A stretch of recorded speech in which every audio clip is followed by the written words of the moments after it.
The boy was barefoot when he knocked on my door. I remember that because it was the first thing I noticed. It was almost 11 at night. Rain was coming down hard, the kind that makes the gutters overflow and turns every streetlight into a blurry yellow circle. I'd been sitting in my recliner with the television on when I heard the knocking. 3 knocks, then nothing, then 3 more. I got up and opened the door. The boy stood there shivering. He couldn't have been more than 9 or 10. His jeans were soaked. One sock was covered in mud, and he was holding his other shoe in his hand. He looked at me and said, "Please don't make me go back." I looked past him. The street was empty. "Where are your parents?" He shook his head. "Where do you live?" "Nothing." I crouched down so I wasn't towering over him. "What's your name?" "Tommy." "Okay, Tommy. You're safe for the moment. Come inside." He didn't move. Then he looked over his shoulder. "Please." That was all he said. I stepped aside. He came in. I locked the door and grabbed a towel from the bathroom. "Here." He wrapped it around himself but kept looking toward the windows. That bothered me. Kids usually look for an adult they recognize. He was looking for whoever might be coming after him. I said, "Tommy, did somebody hurt you?" He shook his head. "Are you running from somebody?" He nodded. "Who?" "I don't know." I almost asked him again. Then I heard sirens. Tommy went completely still. He dropped the towel. "No." I looked through the front window. A police cruiser had just turned onto my street. Then another one. Tommy grabbed my hand. "Don't let them take me." I didn't know what was going on, but I knew I wasn't handing a terrified child to somebody just because they were wearing a uniform. I moved him toward the hallway. "Stay back here." He nodded. Someone knocked on my door. I looked through the glass, and my heart sank. The officer standing on my porch was my son, Daniel. I hadn't seen him in uniform in months. He raised his hand and knocked again. "Dad, open the door." I opened it halfway. "What are you doing here?" His eyes moved past me. "Is there a boy inside?" I didn't answer. "Dad, we're looking for a missing child." "What child?" "His name is Tommy." I felt the boy behind me move farther into the hallway. I looked at Daniel. "How do you know he's here?" He hesitated. "We tracked him." "With what?" "His phone." I stared at him. "Then why didn't you come straight here?" Daniel looked toward the street. "I didn't know he'd come to your house." That answer sounded reasonable, but something about the way he said it didn't. Where did he run from? His aunt's house. His parents? His father's dead. Tommy had told me the same thing. "How long?" "About 6 months." "Then why is a 9-year-old running through a storm tonight?" Daniel rubbed his jaw. "We don't know yet." I looked at the 2 officers behind him. Neither one was looking at me. They were watching the house. I stepped onto the porch and pulled the door nearly shut behind me. "Daniel, tell me what's really happening." "Dad, I need you to trust me." That sentence bothered me more than anything else he'd said. I folded my arms. "Trust you with what?" He lowered his voice. "The boy may be in danger." "From who?" "We don't know." "Then why are you here?" He looked away. That was when I knew he was hiding something. I had known my son for 38 years. I knew his pauses. I knew the difference between Daniel thinking and Daniel trying to decide what he could get away with. This was the second one. I said, "Does this have anything to do with Tommy's father?" Daniel looked at me. For the first time that night, he looked genuinely afraid. Before he could answer, Tommy stepped into the doorway. He was staring at my son. Then he whispered, "You promised my dad you wouldn't come back." Daniel's face changed. Not anger, not surprise. Fear. Real fear. I turned toward my son. "What did he mean?" Daniel didn't answer. Tommy looked at me. "My dad said your wife knew." I felt the room go quiet. "My wife?" He nodded. "She told my dad that if anything happened, he should come to you." My wife had been dead for 7 years. I looked at Daniel. He was staring at Tommy like he wished the boy would stop talking. I said, "How would your father know my wife?" Daniel finally spoke. "They knew each other." I looked at him. "You never told me that." I didn't think it mattered. Apparently it did. Tommy reached inside his jacket. He pulled out a folded piece of paper. "I was supposed to give you this." I took it. The paper was damp around the edges. I opened it carefully. There were only a few lines. I recognized the handwriting immediately. My wife's handwriting. My hand stopped moving. Teria. She had written, "If Tommy comes to you, listen to him." Underneath that was another sentence. "Daniel doesn't know everything." I read it twice. Then I looked through the doorway at my son. "Daniel." He didn't answer. I held up the note. "Why did your mother write this?" He stared at it. Then he said something quietly enough that I almost missed it. "Because she was afraid." "Of who?" He looked toward Tommy, then back at me. "Michael." That name hit me like something I'd forgotten and suddenly remembered all at once. Michael Reed. A man who had worked with Daniel years ago. A man my wife had never trusted. A man I hadn't heard about in a very long time. I asked, "Where is Michael?" Daniel didn't answer. Tommy did. "My dad said he was dead." Daniel looked at him. "He isn't." The boy's face went pale. I looked at my son. You're telling me Tommy's father is alive? Daniel nodded. And he's looking for this boy? Another nod. Why? Daniel swallowed. Because Tommy has something he wants. I looked down at the note in my hand. What? Daniel's eyes met mine. I don't know. That was when I realized something. My son wasn't chasing Tommy because he wanted to hurt him. He was chasing him because he was scared of what would happen if somebody else found him first. But that still left one question. Why had my dead wife known about the boy? And why had she warned me not to trust my own son? I folded the note and put it in my pocket. Then I looked at Daniel. Come inside. He stepped through the door. I locked it behind him, and for the first time in 7 years, I realized my wife might have left me one unfinished conversation. Daniel sat at my kitchen table, but he didn't take off his wet jacket. That told me he wasn't planning to stay. I put the note my wife had written on the table between us. Start with Michael. Daniel looked at it. Dad? No. You came here looking for a child. You found him in my house. Then he told me things you apparently didn't want me hearing. I wasn't trying to hide anything from you. You just told me you couldn't explain. I was trying to keep you out of it. I leaned back. That usually means I'm already in it. He looked down at his hands. For a while, all I could hear was rain against the kitchen window. Then he said, Michael used to work with me. I know. You don't know everything. Apparently nobody does. Daniel took a breath. About 8 years ago, Michael started moving money through accounts connected to some of the companies we worked with. What kind of money? Insurance settlements, property deposits, things like that. And you helped him? He didn't answer immediately. Yes. That one word sat there between us. I had expected it. Still, hearing him say it was different. How? I signed paperwork. Did you know what it was? Not at first. And later? He looked at me. Later, I knew. I nodded slowly. Why didn't you tell me? Because I thought I could fix it. You couldn't. I know. Your mother knew? He nodded. She found the records. What did she do? She told me to go to you. I almost smiled. That sounds like her. Daniel's eyes dropped. I didn't. Why? Because Michael had something on me. What? He rubbed his forehead. A mistake I made before I joined the department. What kind of mistake? I signed a document I shouldn't have. Was it criminal? He was quiet. Maybe. That answer told me enough. You were blackmailed. Yes. By Michael? Yes. I stood and walked to the coffee maker. I needed something to do with my hands. Then why is Tommy involved? Daniel looked toward the hallway. Because Michael has been trying to find him. Why? Tommy's father kept records. What records? Payments, names, dates. I turned around. Where are they? We don't know. Tommy was sitting quietly in the next room. I called him. He came into the kitchen. Tommy, what did your father give you? He looked at Daniel first, then at me. A key. He reached into his pocket. It was an old brass key. There was a number stamped into it. 17. Daniel immediately stood. Where did you get that? My dad gave it to me. When? Before he died. Daniel looked at me.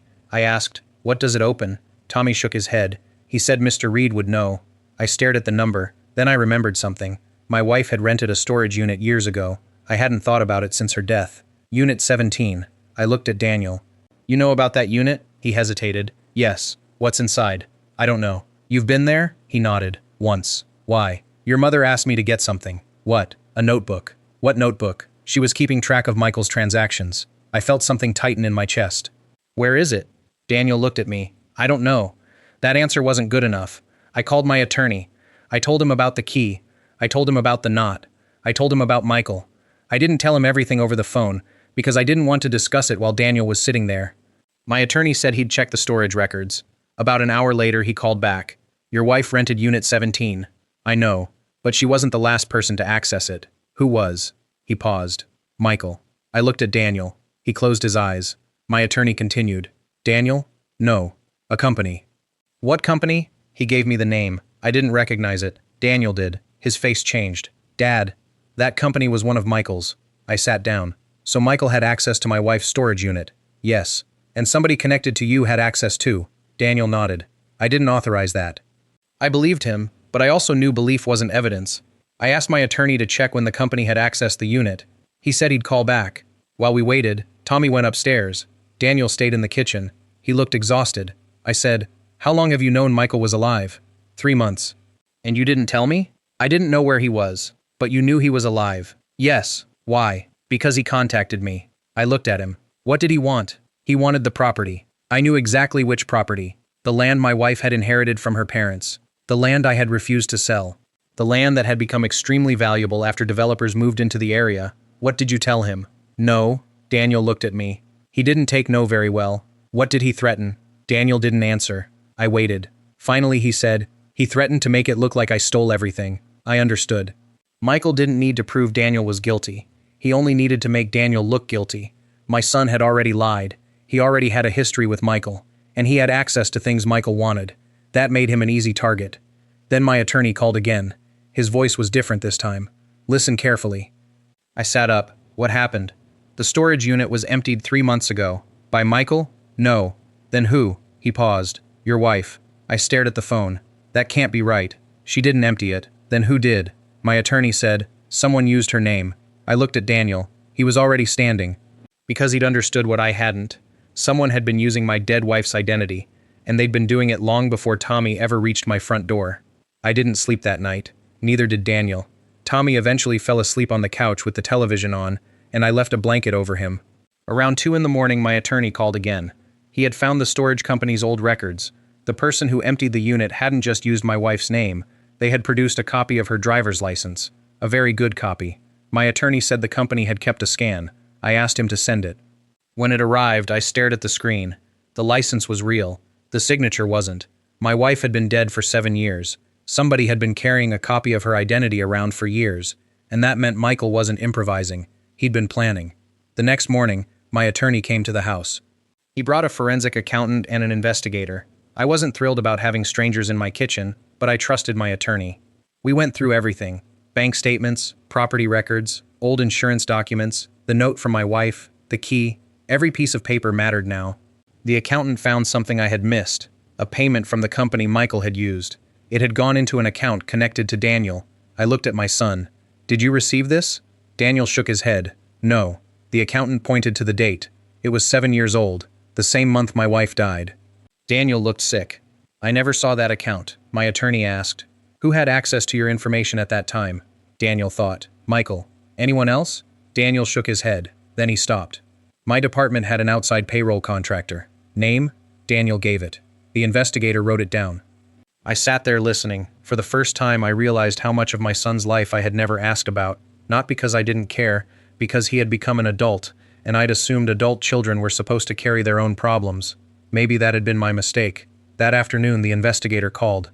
The payroll contractor had disappeared, but there was a record. A bank transfer, then another. Both eventually led to a company controlled by Michael. The money trail was starting to make sense. Michael had been using Daniel's identity to move money. Then he used the evidence of those transactions to blackmail Daniel.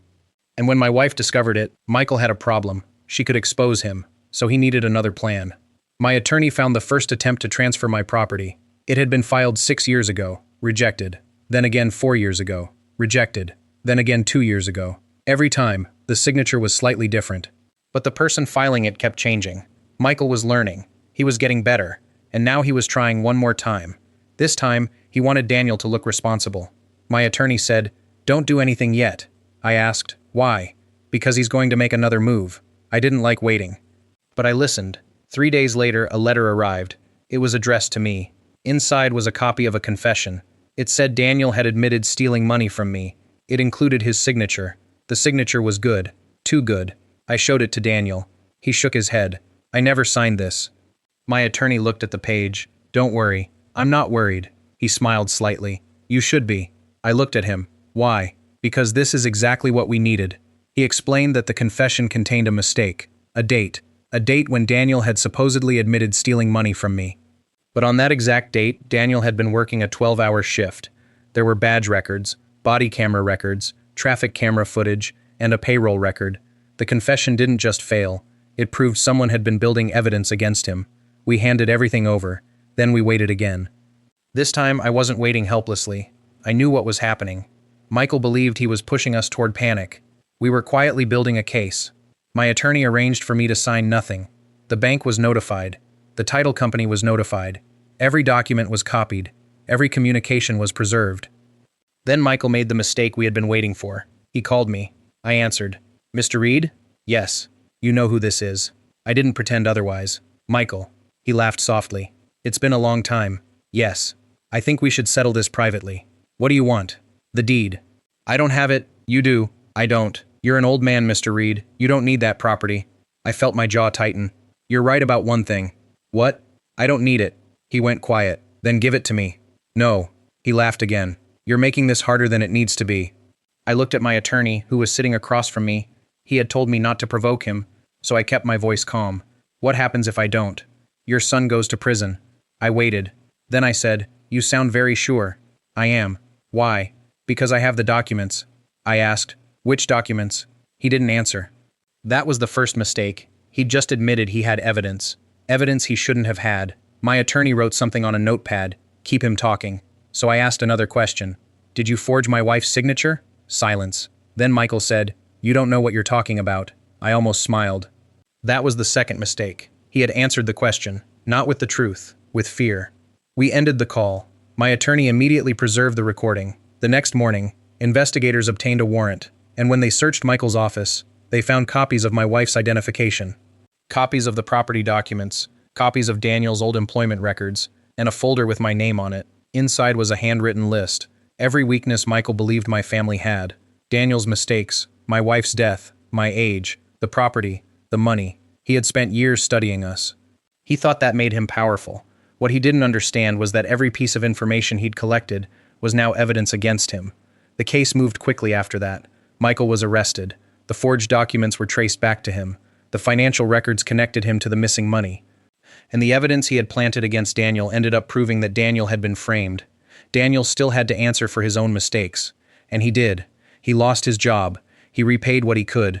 He faced the consequences. I never tried to erase those consequences for him. But I stayed beside him while he dealt with them, because there is a difference between rescuing your child and refusing to abandon them. A few months later, Tommy came back to my house. He stood on the porch wearing a new pair of shoes. I opened the door. He smiled. Mr. Reed? Yeah? My aunt says I can call you Grandpa if you want. I looked at him. Then I laughed. I think you should ask me first. He smiled. Can I? I stepped aside. Come in. He did. And for some reason, that small moment stayed with me more than the arrest. More than the money. More than the property. Because that night in the storm, I thought I'd open my door to a frightened little boy. I didn't know I was opening it to the truth. And sometimes, that's what courage looks like. Not fighting, not shouting, just refusing to close the door when someone finally comes to you asking for help.